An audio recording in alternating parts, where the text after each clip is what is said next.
একদিন যখন আমি স্নান করে বাথরুম থেকে বেরিয়ে এলাম, তখন খেয়াল করলাম যে আমি আমার পোশাকগুলো বাথরুমেই রেখে এসেছি। আমি দ্রুত ফিরে গেলাম পোশাকগুলো আনতে, কিন্তু তখন আমি দেখতে পেলাম যে আমার দেবর আমার পোশাকগুলো হাতে ধরে তাকিয়ে আছে। আমি অবাক হয়ে দ্রুত তার হাত থেকে পোশাকগুলো নিয়ে নিলাম এবং লজ্জায় মুখ নিচু করে চলে এলাম। পরে যখন আমি রান্নাঘরে রান্না করছিলাম, তখন আমার দেবর এসে পাশে দাঁড়িয়ে কিছু আজব কথা বলল। সে বলল, আপনার পোশাক থেকে খুব সুন্দর ঘ্রাণ বের হচ্ছিল। এই ধরনের মন্তব্য শুনতে শুনতে আমি বিরক্ত হয়ে গিয়েছিলাম। একদিন আমার স্বামী ফোন করে জানালেন যে তিনি রাতে বাড়ি ফিরতে দেরি করবেন। আমি ভেবেছিলাম এটা আমার দেবরের সাথে কথা বলার সুযোগ হতে পারে। রাত গভীর হলে সবাই যখন ঘুমিয়ে পড়ল, আমি দেবরের ঘরের সামনে গিয়ে দাঁড়ালাম এবং দরজায় নক করলাম। সে দরজা খুলে আমাকে দেখে অবাক হয়ে জিজ্ঞাসা করল, ভাবি, আপনি এখানে? আমি বললাম, তোমার ভাই আজ রাতে দেরি করে আসবে। আমি তোমার সাথে কিছু জরুরি কথা বলতে চাই। তারপর আমি আমার ঘরে ফিরে এলাম এবং দরজা খোলা রেখে শুয়ে পড়লাম, যাতে কেউ সন্দেহ না করে। কিছুক্ষণ পর আমার দেবর হালকা টোকা দিল দরজায়। আমি বললাম, এসো, দরজা খোলা আছে। সে ঘরে এসে আমার পাশে বিছানায় বসে পড়ল। আমি তখন একটি সুন্দর লালা এর নাইট ড্রেস পরেছিলাম। দেবর কিছুক্ষণ নীরব থেকে আমার দিকে তাকিয়ে রইল। তারপর মৃদু হেসে বলল, ভাবি, আজ তোমাকে অনেক সুন্দর লাগছে। আমি তেমন কিছু বললাম না, শুধু তাকে দেখছিলাম। তারপর বলল, ভাবি, আপনি কি কিছু বলতে চেয়েছিলেন? আমি তার দিকে এক ভালোবাসাময় দৃষ্টিতে তাকালাম এবং উঠে তার কাছে গিয়ে বসে পড়লাম। তার হাত দুটি ধরে বললাম, আজকের গল্পটা অনেক বেশি স্পেশাল, তাই কেউ মিস করো না। দয়া করে গল্পগুলো ভালো লাগলে ভিডিওটি লাইক, শেয়ার এবং চ্যানেলটি সাবস্ক্রাইব করো প্লিজ। আমার নাম প্রিয়া, আমি 23 বছর বয়সী। আমি দেখতে অনেক সুন্দর ছিলাম। বিয়ের পর একটু স্বাস্থ্যবান হওয়ায় আমাকে এখন আরও সুন্দর লাগে। আমার বিয়ে হয়েছে মাত্র 2 বছর হলো। আমি আমার স্বামী, শাশুড়ি এবং দেবরের সঙ্গে থাকি। আমার দেবর প্রায় আমারই বয়সী, প্রায় 18 বা 19 বছর হবে। সে সব সময় আমার আশেপাশে ঘুরঘুর করে এবং কখনো কখনো আমাকে অদ্ভুত দৃষ্টিতে দেখে। আমার মনে হতো সে আমাকে মনে মনে অনেক পছন্দ করে, কিন্তু কখনো মুখে তা বলার সাহস পায়নি। কিন্তু সারা দিন দেবর আমার পিছনে পড়ে থাকে। মনে হতো সে আমাকে কিছু বলতে চায়। একদিন সে আমাকে বলল, ভাবি, আমি কিছু বলতে চাই। সে ঘরের চারপাশ ভালো করে দেখছিল, যেন কিছু খুঁজছে। আমি বললাম, হ্যাঁ, বলো, কি কাজ আছে? আমি সব সময় তোমার সাহায্য করতে প্রস্তুত। তুমি তো আমার ছোট ভাইয়ের মতো। এটা শুনে তার মুখে এক হাসি ফুটে উঠল। সে বলল, ভাবি, আমি বিয়ে করতে চাই। আমি হেসে বললাম, এটা তো খুব ভালো কথা, কিন্তু বিয়ের জন্য তো একজন মেয়ের প্রয়োজন। তখন সে বলল, ভাবি, তাই তো আমি আপনার কাছে এসেছি। আমি বুঝতে পারলাম সে কি বলতে চাইছে। দেবর বলল, ভাবি, আমি আপনার মতো একজন মেয়েকে বিয়ে করতে চাই। এটা শুনে আমি মনে মনে হাসলাম, কারণ আমি বুঝতে পারলাম সে আসলে আমার বোনের কথা বলছে। আমার বোন আমার থেকে একটু ছোট এবং আমার দেবরের জন্য উপযুক্ত ছিল। তাদের মধ্যে বয়সের পার্থক্য ছিল মাত্র 2 বছর। দেবর আমাকে তার কল্পনার মেয়ের গুণাবলী বলতে লাগল, যেমন সে কি চায়। আমি বললাম, তুমি চিন্তা করো না, আমি ঠিক তোমার পছন্দ অনুযায়ী একজন মেয়ে খুঁজে দেব। শুধু বিয়েতে রাজি হও। তারপর আমি সবকিছু নিজের নিয়ন্ত্রণে নিয়ে নিলাম। আমার দেবর এই কথা শুনে কিছুটা খুশি হলেও সে চিন্তায় ডুবে গেল। কিছুক্ষণ চুপ থেকে সে বলল, ভাবি, আপনার কাছে একটা কথা বলতে চাই, তবে অনুগ্রহ করে রাগ করবেন না। আমি এমন কাউকে বিয়ে করতে চাই, যার চরিত্র এবং স্বভাব একেবারে আপনার মতো হবে, আপনার মতো এত সুন্দর হবে। আমি মৃদু হাসি দিয়ে বললাম, আমি জানি তুমি আমার ছোট বোন তানিয়াকে পছন্দ করো। কিন্তু সে মাথা নেড়ে বলল, না ভাবি, আপনি আমার কথার আসল অর্থ বুঝতে পারেননি। এই কথা বলে সে চুপচাপ ঘর থেকে বেরিয়ে গেল। আমি কিছুটা অবাক হয়ে তার দিকে তাকিয়ে রইলাম। আমি ভাবতে লাগলাম, হয়তো সে লজ্জায় তানিয়ার নাম বলেনি এবং সেই কারণেই সে কথা না বলে চলে গেল। আমি সিদ্ধান্ত নিলাম যে প্রথমে আমার বাবার সাথে এই বিষয়ে কথা বলবো, তারপর আমার দেবরকে এই খবর জানাবো। পরের দিন আমি দেবরের কাছে গিয়ে জিজ্ঞাসা করলাম, তুমি কি সত্যিই তানিয়াকে পছন্দ করো? সে লজ্জা পেয়ে বলল, ভাবি, তানিয়া আর আমি? এটা তো আকাশের চাঁদ ছোঁয়ার মতো ব্যাপার। আমি নিজেকে তার উপযুক্ত মনে করি না। তার এই কথা শুনে আমি বুঝতে পারলাম, আসলে সে আমার বোনকে পছন্দ করে, কিন্তু সাহস করে প্রকাশ করতে পারছে না। পরের দিন আমি আমার মায়ের কাছে গিয়ে বিষয়টা জানালাম এবং তার মতামত নিলাম। মা বললেন, মা, আমাদের কোনো আপত্তি নেই। তোমার বোন যদি সেখানে সুখী হয় তাহলে আমরাও খুশি। তবে তুমি তোমার দেবরের সাথে ঠিকমতো কথা বলে নিও, যেন তার কোনো সমস্যা না হয়। আর একই পরিবারে 2 মেয়ে থাকবে, এটা তো ভালো কথা। তুমি তোমার ছোট বোনের খেয়াল রাখতে পারবে। আমি বললাম, দেবর নিজেই আমার সাথে এই কথা বলেছে, তার আপত্তি হওয়ার কোনো কারণ নেই। এরপর আমি আবারও আমার দেবরের সাথে কথা বললাম, কিন্তু সে বলল, ভাবি, আপনি আমার কথার মানে কেন বোঝেন না?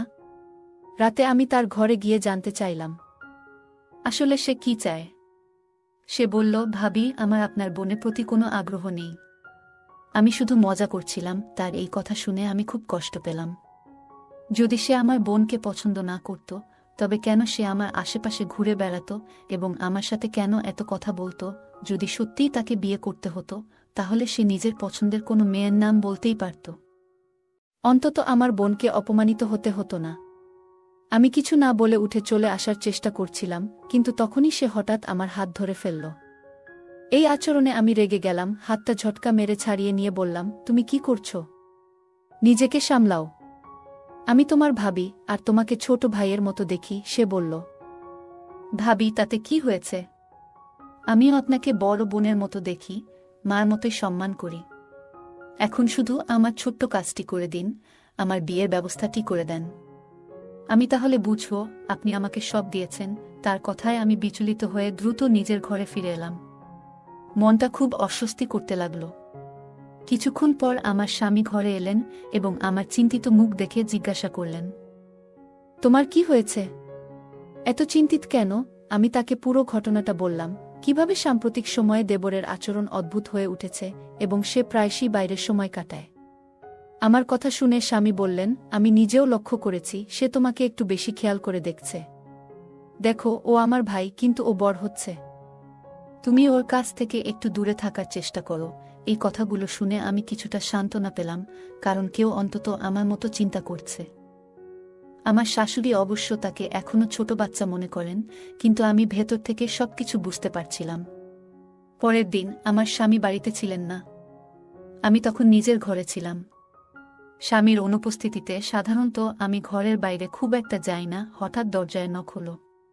দরজা খুলে দেখি আমার দেবর দাঁড়িয়ে আছে। তার হাতে একটা ট্রে ছিল, তাতে বিস্কুট আর চায়ের কাপ রাখা ছিল। আমি অবাক হয়ে জিজ্ঞেস করলাম, এটা কেন এনেছ? কেউ এসেছে নাকি? সে হাসি দিয়ে বলল, না ভাবি, এমন কিছু নয়। ছোট ভাই তার বড় বোনের সাথে বসে চা খেতে চায়। আমি বললাম, চলো ড্রয়িং রুমে গিয়ে বসি, কিন্তু সে বলল, না ভাবি, আমি এখানে আপনার সাথেই বসে চা খেতে চাই, একটু কথা বলতে চাই। তার এই কথায় আমি কিছুটা অস্বস্তি বোধ করলাম, কিন্তু ভাবলাম এই নিয়ে নতুন কোনো সমস্যা তৈরি না হোক। সে চুপচাপ আমার পাশে বসে চা খেতে থাকল। তারপর বলল, ভাবি, আপনি চা খাবেন না? আমি তাকে চা খেতে বললাম এবং সে বলল, আমি যাওয়ার আগে আপনি চা খান। তার এই আচরণে আমি বেশ অস্বস্তিতে পড়ে গেলাম। সে জোর করায় আমি চা আর বিস্কিট খেলাম, আর আমি তার সাথে কথা বলতে থাকলাম। দেবর আমাকে বলল, ভাবি, আমি যদি আগে ভুলভাবে কিছু বলি, তাহলে আমাকে ক্ষমা করবেন। আমি কিছু ব্যক্তিগত সমস্যায় ছিলাম, তাই সেদিন কথাগুলো এমনভাবে বলে ফেলেছিলাম। আজ চা আর কেক এনেছি, যাতে আপনি বুঝতে পারেন আমি আপনাকে কতটা সম্মান করি। তার কথা শুনে আমার একটু হাসি পেল। আমি হাসি মুখে চা খেলাম এবং বিস্কুটও খেয়ে নিলাম। কিন্তু চা খাওয়ার কিছুক্ষণের মধ্যেই আমার মাথা ভারী হতে লাগল। আমি কিছুতেই বুঝতে পারছিলাম না কি হচ্ছে। দেবরের মুখটা শুধু আমার চোখের সামনে ঘুরছিল। ঠিক তখনই শাশুড়ি ঘরে ঢুকলেন। তার মুখটাও শেষবারের মতো মনে পড়ল। তারপর কি হলো কিছুই জানি না। যখন আমার চোখ খুলল, তখন বিকেল 4টা বাজে। আমার স্বামী আমার পাশে বসেছিলেন। তিনি জিজ্ঞাসা করলেন, তোমার কি হয়েছে? তুমি হঠাৎ কিভাবে অজ্ঞান হয়ে গেলে? নাকি ঘুমিয়ে পড়েছিলে? আমি বললাম, হ্যাঁ, হঠাৎ করেই আমার খুব ঘুম পেয়েছিল মনে হয়। আমার দেবর চা আর বিস্কুট নিয়ে এসেছিল, সেগুলো খাওয়ার পর থেকেই আমার ঘুম পেয়েছিল। জানি না তখন আমার কি হয়েছিল।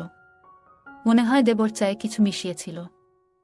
আমার কথা শুনে স্বামী চিন্তায় পড়লেন। বললেন, দেবর সত্যিই তোমার জন্য চা নিয়ে এসেছিল? ও তো আমার ভাই, তোমার জন্য এমন কিছু করবে কেন? তাছাড়া মাও তো তখন ঘরেই ছিলেন। হতে পারে তুমি স্বাভাবিকভাবেই ঘুমিয়ে পড়েছিলে। তোমার এত চিন্তা করার দরকার নেই। স্বামীর কথা শুনে আমি চুপ হয়ে গেলাম। কিন্তু সত্যি বলতে, আমার ভেতরে একটা অদ্ভুত অস্বস্তি হচ্ছিল। আমার খুব ভয় হচ্ছিল, কারণ জানি না ঘুমানোর পর আমার সাথে কি কিছু খারাপ হয়েছে নাকি। কারণ দেবর তো সব সময় আমার পিছনে ঘুর ঘুর করত। আমার শাশুড়ির উপস্থিতিতে আমার মনে আর কোনো সন্দেহের সুযোগ ছিল না। আমি যখন তার সাথে কথা বললাম, তখন তিনি কিছু অস্বাভাবিক কিছু বললেন না। তিনি একজন ভালো মানুষ, কারো ক্ষতি বা খারাপ কিছু ভাবতেন না। আমি তাকে অনেকবার জিজ্ঞাসা করেছিলাম, আপনি তো তখন আমার সাথে ছিলেন, কিছু অদ্ভুত দেখেছেন কি? তিনি উত্তর দিলেন, বুমা, তুমি হঠাৎ অসুস্থ হয়ে পড়েছিলে। তোমার দেবর বলছিল হয়তো তোমার দুর্বলতা হয়েছে, তাই বিশ্রাম নেওয়া দরকার। আমি তখনও পুরোপুরি নিশ্চিত হতে পারছিলাম না ঠিক কি হয়েছিল। কিছু দিন এভাবেই কেটে গেল। একদিন রাতে আমি আর আমার স্বামী পরিবারের নানা বিষয় নিয়ে কথা বলছিলাম। হঠাৎ আমার চোখ জানালার দিকে চলে গেল, আর দেখলাম যেন কেউ জানালার পাশ থেকে দ্রুত সরে গেল। আমি অবাক হয়ে গেলাম, কারণ জানালাটা বাড়ির ভেতরের দিকে ছিল, আর মেইন গেট তো রাতের বেলা সবসময় তালা দেওয়া থাকে। আমি নিশ্চিত ছিলাম যে এটি আমার দেবর ছাড়া আর কেউ হতে পারে না, তবে আমি তখনই আমার স্বামীকে এ ব্যাপারে কিছু বললাম না। প্রথমে আমার দেবরের আসল সমস্যাটা কি তা বুঝতে চাইলাম। তার এমন অদ্ভুত আচরণের পেছনের কারণটা জানাটা আমার জন্য খুবই গুরুত্বপূর্ণ হয়ে উঠল। একদিন আমি গোসল করে বাথরুম থেকে বের হয়ে দেখলাম যে ভুল করে আমার জামাকাপড় বাথরুমেই রেখে এসেছি। তাড়াতাড়ি ফিরে গিয়ে কাপড়গুলো নিতে গেলাম। তখন দেখি আমার দেবর হাতে আমার পোশাকগুলো ধরে রয়েছে। আমি কিছুটা বিস্মিত হয়ে তার হাত থেকে কাপড়গুলো নিয়ে নিলাম এবং লজ্জায় মাথা নিচু করে সরে এলাম। পরে যখন আমি রান্নাঘরে ব্যস্ত ছিলাম, তখন আমার দেবর এসে পাশে দাঁড়িয়ে হঠাৎ অদ্ভুত কিছু বলল। সে বলল, তোমার পোশাক থেকে দারুণ একটা মিষ্টি গন্ধ পাচ্ছিলাম। আমি তাকে কিছু বললাম না। আমি তাকে সেখান থেকে চলে যেতে বললাম। আমার কথা শুনে সে চলে গেল। পরের দিনই দেবর এসে আমাকে বলল, ভাবি, মনে আছে আমি আপনাকে বলেছিলাম যে আমার একটা কাজ আছে? আজ সেই কাজের সময় এসে গেছে, এখন আপনাকে আমার সাথে যেতে হবে। তাড়াতাড়ি প্রস্তুত হন। তার কথা শুনে আমি অবাক হয়ে গেলাম। কোথায় যাচ্ছি? আগে বলো, নইলে আমি যাব না। আমার কথা শুনে সে মাথায় হাত দিয়ে বলল, চলুন, আগে মাকে বলিও না, তাহলে আর কোনো সন্দেহ থাকবে না, কারণ মা সবসময় আমাকে নিয়ে সন্দেহ করে। সে একটু বিরক্তির স্বরে কথা বলছিল, আর আমি বুঝতে পারলাম হয়তো আমার তাকে এভাবে প্রশ্ন করা ঠিক হয়নি। তাই চুপ হয়ে গেলাম। বললাম, ঠিক আছে, যেমন তুমি বলছো তেমনই করব। সে খুশি হয়ে গেল। আমরা বাইকে উঠে বাড়ি থেকে বেরিয়ে পড়লাম। তার বাইকে উঠা দেখে সে ভীষণ খুশি হয়েছিল, কিন্তু আমার কিছুটা অস্বস্তি লাগছিল। কিছুক্ষণ পর আমি জিজ্ঞাসা করলাম, আমরা কোথায় যাচ্ছি? সে উত্তরে বলল, ভাবি, আমি একজন মেয়েকে খুব পছন্দ করি। আর এ পছন্দ সাধারণ নয়। আমি তাকে খুব গভীরভাবে ভালোবাসি। দুনিয়াতে একমাত্র সেই মেয়েটাই আছে যাকে আমি মন থেকে ভালোবাসি।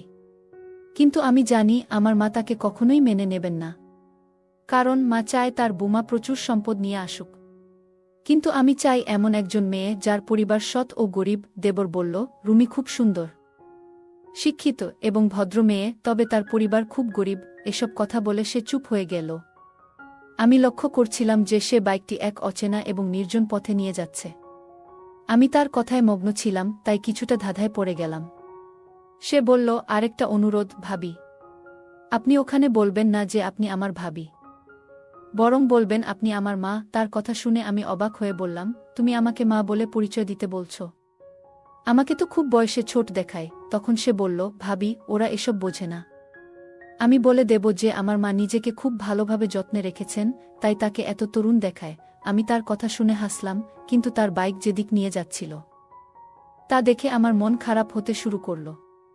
মনে মনে ভাবতে থাকলাম, আবার কোনো বিপদে পড়ব নাকি, কারণ দেবরের আবভাব ভালো লাগছে না আমার। বাইকটি একটি নির্জন স্থানে থামল, আর আমার মনে অস্বস্তি শুরু হলো। আমি ভাবছিলাম, কি করতে যাচ্ছে সে? আমার স্বামীকে না জানিয়ে তার সঙ্গে চলে এসেছি। যদি কোনো সমস্যা হয়, আমি কিভাবে এখান থেকে বের হব?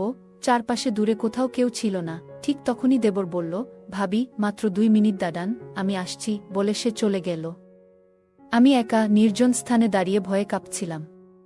হঠাৎ একটি বড় গাড়ি এসে আমার পাশে থামল। আমার বুকের ধুকপুকানি যেন থেমে গেল।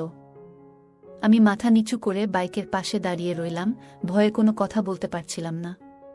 কিছুক্ষণের মধ্যেই আমার দেবর ফিরে এলো। আমি মনে মনে স্বস্তির নিঃশ্বাস ফেললাম। গাড়িটি দ্রুত সেখান থেকে চলে গেল। আমি দেবরকে জিজ্ঞাসা করলাম, এটা কে ছিল? সে হেসে বলল, ছেড়ে দাও ভাবি, সুন্দর মেয়ে দেখলে লোকজন এমনিতেই ছুটে আসে। তুমি আর চিন্তা করো না। আমি আসলে তোমার ভাবিকে দেখাতে মিষ্টি নিতে গিয়েছিলাম। সে মিষ্টির বাক্সটা হাতে ধরিয়ে দিল। আমরা যখন সেই বাড়িতে পৌঁছালাম, আমি দেখে সত্যিই অবাক হয়ে গেলাম। বাড়িটি ছিল খুব ছোট এবং পুরনো। ভিতরে অন্ধকার ছিল, তবে বাড়ির মানুষজন আমাদের আন্তরিকভাবে গ্রহণ করলেন। আমি সেই মেয়েটিকে দেখলাম, সত্যিই সে খুব সুন্দরী ছিল। তার গায়ের রং ছিল ফর্সা, যদিও তার মায়ের রং কিছুটা গাঢ় ছিল। বাড়ির পরিবেশ খুবই সাধারণ, কিন্তু সবাই খুব সম্মানিতভাবে আমাদের আপ্যায়ন করল। আমি নিজেকে দেবরের মা বলে পরিচয় দিলাম, যা শুনে তারা খুবই খুশি হল। আমার পরনে সাদা পোশাক ছিল, যা দেখে তারা বেশ মুগ্ধ হল। মেয়েটির মা বলল, আমার মেয়ের জন্য এমনই একটি ভালো পরিবারের সম্পর্ক চেয়েছিলাম। আমার মেয়ে অনেক কষ্ট দেখেছে, আমি চাই না তার পরবর্তী জীবনও এমন কাটুক। আমি তাকে আশ্বস্ত করে বললাম, তোমার মেয়ে আমাদের বাড়িতে এসে সুখে থাকবে। চিন্তা করো না। আমার কথা শুনে সেই মহিলা অনেক খুশি হলেন। এরপর আমার দেবর তাদের বলল, আমরা শীঘ্রই বিয়ের জন্য আসব, তবে আমাদের পরিবার প্রথমে রাজি নাও হতে পারে। কিন্তু একবার বিয়ে হয়ে গেলে সবাই মেনে নেবে। এই কথায় মেয়েটির মা কিছুটা চিন্তিত হয়ে পড়লেন, কিন্তু আমি তাকে আশ্বস্ত করে বললাম, এমন কিছু হবে না, যেমনটা আপনি ভাবছেন। আমরা এই সম্পর্ককে সম্মানের সঙ্গে শেষ পর্যন্ত টিকিয়ে রাখব। মহিলাটি আমাদের কথা শুনে শান্ত হলেন এবং বললেন, ঠিক আছে, আপনারা যেটা ঠিক মনে করেন সেটাই হবে। ফিরে আসার সময় আমার দেবর খুব খুশি ছিল। সে বলল, ভাবি, তোমাকে অনেক ধন্যবাদ। তবে বাড়িতে এই কথা বলো না। মা আর ভাইজা এই বিয়েতে রাজি হবে না।